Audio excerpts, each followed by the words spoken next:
পুরুষের যৌন দুর্বলতা এটা আসলে লজ্জা নয়, এটা এক ধরনের বায়োকেমিক্যাল ঘাটতি।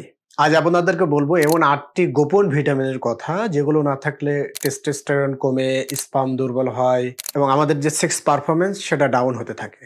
দর্শক আসসালামু আলাইকুম, আমি আছি আপনাদের সাথে ডাক্তার আব্দুল কাইয়ুম খান, ইন্টিগ্রেটিভ মেডিসিন ও আকুপাংচার স্পেশালিস্ট। আজকে আমি কথা বলবো ৭টি গোপন ভিটামিন যেগুলো আপনার টেস্টোস্টেরন বৃদ্ধি করবে, আপনার যে সেক্স ড্রাইভ সেটা উন্নত করবে, এক কথায় ওভারঅল আপনার যে সেক্সুয়াল লাইফ সেটাকে ইমপ্রুভ করবে। তো কথা না বাড়িয়ে চলুন শুরু করা যাক। তো আমাদের সেক্স পারফরমেন্স বৃদ্ধির প্রথম যে ভিটামিন সেটা হলো যে ভিটামিন ডি3। আর এই ভিটামিন ডি3 কে বলা হয় মূলত যে টেস্টোস্টেরনের ইঞ্জিন। বিভিন্ন গবেষণায় দেখা গেছে যে ভিটামিন ডি যখন কমে যায় তখন টেস্টোস্টেরন ২০ থেকে ২৫ পর্যন্ত কমে যেতে পারে। আর ভিটামিন ডি3 এটা হচ্ছে যে সেক্স হরমোনগুলো রয়েছে, সেক্স হরমোনের যে রিসেপ্টরগুলো রয়েছে, এই রিসেপ্টরগুলোকে অনেক বেশি অ্যাক্টিভ করে দেয়। দ্বিতীয় নাম্বার যে ভিটামিন সেটা হলো যে জিঙ্ক। আর এই জিঙ্ককে বলা হয় যে শক্তিশালী স্পাম ফ্যাক্টরি। অর্থাৎ জিঙ্ক যদি কম থাকে তাহলে যে স্পামের ডেনসিটি, কাউন্ট এবং টেস্টোস্টেরন লেভেল সবই কমে যাবে। এজন্য আমরা মাঝে মধ্যে রোগীদেরকে এই ধরনের সমস্যায় যারা থাকে তাদেরকে পরামর্শ দিই যে ঘুমানোর আগে প্রতিদিন একটি করে জিঙ্ক যে সাপ্লিমেন্ট আছে সেই সাপ্লিমেন্ট আপনারা গ্রহণ করুন। আর জিঙ্ক খেলে আসলে মূলত যেটা হয় যে জিঙ্ক হচ্ছে আমাদের যে লুটিনাইজিং হরমোন আছে সেটা বাড়ায়। আর লুটিনাইজিং হরমোন টেস্টোস্টেরন বৃদ্ধি করে। আর টেস্টোস্টেরন যখন বেড়ে যায় তখন হচ্ছে মূলত আমাদের ইরেকশনটা শক্তিশালী হয়। তৃতীয় নম্বর গোপন যে ভিটামিন সেটা হলো যে ম্যাগনেসিয়াম। এই ম্যাগনেসিয়ামটাকে বলা হয় যে হরমোন এবং স্লিপ কন্ট্রোলার। আর এই ম্যাগনেসিয়ামটা আমাদের ঘুমকে গভীর করে, শরীর রাতে টেস্টোস্টেরন তৈরি করার জন্য উপযুক্ত পরিবেশ তৈরি করে দেয়। আর ম্যাগনেসিয়ামগুলো রাতে গরম পানির সাথে খেলে এটা বেশি অ্যাবজর্ব হয়। আর এর সাথে ম্যাগনেসিয়ামের সাথে আপনারা ডার্ক চকলেটও খেতে পারেন। আর বিভিন্ন গবেষণায় দেখা গেছে যে ম্যাগনেসিয়ামের ঘাটতি হলে স্ট্রেস হরমোন কর্টিসল বেড়ে যায়। আর কর্টিসল যখন বেড়ে যায় তখন আমাদের যে সেক্স ড্রাইভ, লিবিডো সেটা কিন্তু কমে যায়। চতুর্থ নম্বর সেটা হলো যে ওমেগা-3 ফ্যাটি অ্যাসিড। এই ওমেগা-3 ফ্যাটি অ্যাসিডকে বলা হয় যে ব্লাড ফ্লো বুস্টার। অর্থাৎ ওমেগা-3 ফ্যাটি অ্যাসিড যদি আপনি গ্রহণ করেন তাহলে যে আমাদের পাইল যে ব্লাড ফ্লো আছে সেটা বৃদ্ধি পাবে। আর সবথেকে বড় কথা হচ্ছে ওমেগা-3 ফ্যাটি অ্যাসিড এটা রক্তকে থিন করে, ফ্লো উন্নত করে। আর এগুলো পাওয়া যায় হচ্ছে মূলত বিভিন্ন সামুদ্রিক মাছে। তো এক কথায় যদি আমরা বলি যে বেটার ব্লাড ফ্লো সমান বেটার পারফরম্যান্স। ৫ নাম্বার যেটা সেটা হলো যে এল-আর্জিনিন। এই এল-আর্জিনিনটা হচ্ছে মূলত ভ্যাসোডাইলেশন মাস্টার হিসেবে কাজ করে।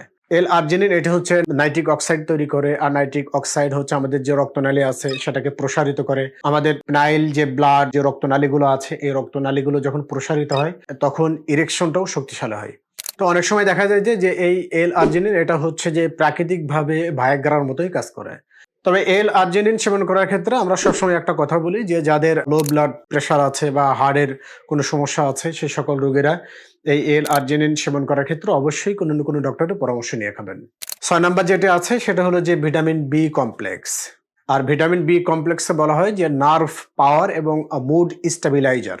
যৌন উত্তেজনা, অর্গাজম সবই আমাদের নার্ভ কন্ডাকশনের উপরে নির্ভরশীল। আর ভিটামিন বি কমপ্লেক্স হচ্ছে আমাদের যে ফ্যাটিক রয়েছে, ক্লান্তি রয়েছে সেটা কমায়, নার্ভ যে স্ট্যামিনা সেটা বাড়ায় এবং উদাসীনতা কমিয়ে মুডকে আরো বেশি উন্নত করে। এবার ৭ নাম্বার যেটা সেটা হলো যে সেলিনিয়াম। আর সেলিনিয়ামকে বলা হয় যে স্পাম মোটিলিটি বুস্টার। অনেক সময় মেল ইনফার্টিলিটির ক্ষেত্রে একটা কমন সমস্যা থাকে যে তার স্পাম কাউন্ট ঠিক আছে, স্পামের যে গুণাগুণ সেটাও ঠিক আছে। কিন্তু স্পামের যে মোটিলিটি অর্থাৎ নরণ ক্ষমতা সেটা অনেক, অনেক কম থাকে। যাদের হচ্ছে স্পামের যে মোটিলিটি অর্থাৎ গতি যাদের কম আছে তাদের ক্ষেত্রে কিন্তু সেলিনিয়াম খুব অত্যন্ত চমৎকারভাবে কাজ করে। অর্থাৎ সেলিনিয়ামটা যদি খাওয়া যায় তাহলে আমাদের স্পামের যে গতি সেই গতি হচ্ছে অনেক বেড়ে যায়। আর এই সেলেনিয়ামটা পর্যাপ্ত পরিমাণে পাওয়া যায় মূলত হচ্ছে যে ডিম বা ব্রাজিল নাটস এগুলোর মধ্যে। তো অনেক ক্ষেত্রে যেটা হয় সেটা হচ্ছে যে মাল্টিভিটামিনের মধ্যেও কিন্তু সেলেনিয়ামটা থাকে। সেলেনিয়ামের ক্ষেত্রে সবথেকে গুরুত্বপূর্ণ যে কথা সেটা হলো যে আমাদের যে সেমিনাল ফ্লুইড আছে সেই সেমিনাল ফ্লুইডের যে অ্যান্টিঅক্সিডেন্ট পাওয়ার সেটা হচ্ছে বৃদ্ধি করে দেয়। আর এটা যখন বেড়ে যায় তখন আমাদের যে স্পাম ড্যামেজ হওয়ার যে রেট সেটা কিন্তু কমে আসে। ৮ নাম্বার যে ভিটামিনের কথা আমি বলবো সেটা হলো যে ফোলেট অর্থাৎ বি9। এটাকে বলা হচ্ছে ব্রেন ও হরমোন কানেক্টর। লিবিডো, তারপর হচ্ছে ডিসেয়ার, মুড এই সবগুলোই হচ্ছে মূলত আমাদের ব্রেনের কেমিস্ট্রির সাথে জড়িত। তার মানে আপনি যত বেশি প্রফুল্ল থাকবেন, যত বেশি স্ট্রেস ফ্রি থাকবেন, যত বেশি গুড মুডে থাকবেন, আর তত বেশি আপনার ব্রেনের কেমিস্ট্রিটা ভালো হবে। আর এই ব্রেনের কেমিস্ট্রির জন্য সবথেকে বেশি গুরুত্বপূর্ণ ভূমিকা পালন করে হচ্ছে ফোলেট। আর এই ফোলেট কিন্তু গর্ভবতী মায়েদের জন্য অত্যন্ত গুরুত্বপূর্ণ। তো অনেক সময় আপনারা আসলে বোঝেন না যে আপনার মধ্যে কোন ভিটামিন কম আছে। তো কিছু লক্ষণ আছে। এই লক্ষণগুলো যদি আপনার মধ্যে থাকে তাহলে আপনি মনে করবেন যে আপনার মধ্যে এই ধরনের ভিটামিন বা এই ধরনের উপাদান কম আছে। যেমন হচ্ছে সবসময় যদি রাতের দিকে ক্লান্ত কাজ করে তাহলে ভিটামিন বি কমপ্লেক্স বা ম্যাগনেসিয়াম ডেফিসিয়েন্সি এগুলো হওয়ার সম্ভাবনা থাকে। সকালে যদি অনেক বেশি দুর্বলতা লাগে তাহলে ভিটামিন ডি বা জিঙ্কস ডেফিসিয়েন্সি আছে। আর ইরেকশনে যদি শক্তি কম হয় তাহলে সেক্ষেত্রে ওমেগা 3 ফ্যাটি অ্যাসিড বা L-আর্জিনিন ডেফিসিয়েন্সি। আর স্পাম ইস্যুতে যদি কোনো সমস্যা থাকে তাহলে সেক্ষেত্রে অনেক সময় ধরে নেওয়া হয় যে zinc plus selenium plus folate এ সবগুলোরই ডেফিসিয়েন্সি রয়েছে। তো দর্শক, যৌন দুর্বলতা মানেই যে পুরুষের সমস্যা, আসলে বিষয়টি এরকম নয়। তো অনেক সময় এটা শুধু ৮ টি ভিটামিনের যে ঘাটতি সেটার কারণে মূলত আসলে হয়ে থাকে।